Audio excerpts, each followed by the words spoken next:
Hello అందరికీ చిట్టి చిట్టి కథలకి స్వాగతం. నమస్తే, ఎలా ఉన్నారు? ఈరోజు నేను మీ ముందుకు వచ్చేసాను ఒక మెసేజ్తో. మనం ఎంత చిన్న వాళ్ళమైనా ఎంత పెద్దవాళ్ళమైనా సరే ఒక మంచి పని ఆర్ ఒక చిన్న హెల్ప్ ఎవరైనా చేస్తే మన తరపున గ్రాటిట్యూడ్తో ఒక థ్యాంక్ యూ ఆర్ అదే మనం ఒకరిని హర్ట్ చేస్తే ఒక చిన్న సారీ చెప్పడంలో ఎప్పుడు వెనకాడద్దండి. ఒక చిన్న సారీ అనే పదం ఒక పెద్ద మిస్అండర్స్టాండింగ్ని కూడా పోగొడుతోంది. గ్రాటిట్యూడ్ అండ్ అపాలజీ అనేవి ఇద్దరు మనుషుల మధ్య స్నేహం, ప్రేమ, మర్యాదని పెంచుతాయి. ఇవి చెప్పడంతో మనమేం తగ్గిపోమండి. అది మనకే కాదు, అవతల వ్యక్తికి కూడా చాలా హ్యాపీనెస్ని ఇస్తుంది. సో నెక్స్ట్ టైం ఎవరికైనా హెల్ప్ చేసినప్పుడు లేక హర్ట్ చేసినప్పుడు ఒక heart felt thank you or sorry చెప్పండి.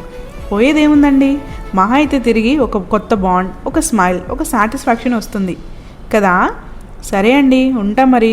నచ్చితే తప్పకుండా లైక్, ఫాలో అండ్ షేర్ చేయండి. మన చిట్టి చిట్టి కథలు ఇంకా చాలా ఉన్నాయి. బాయ్.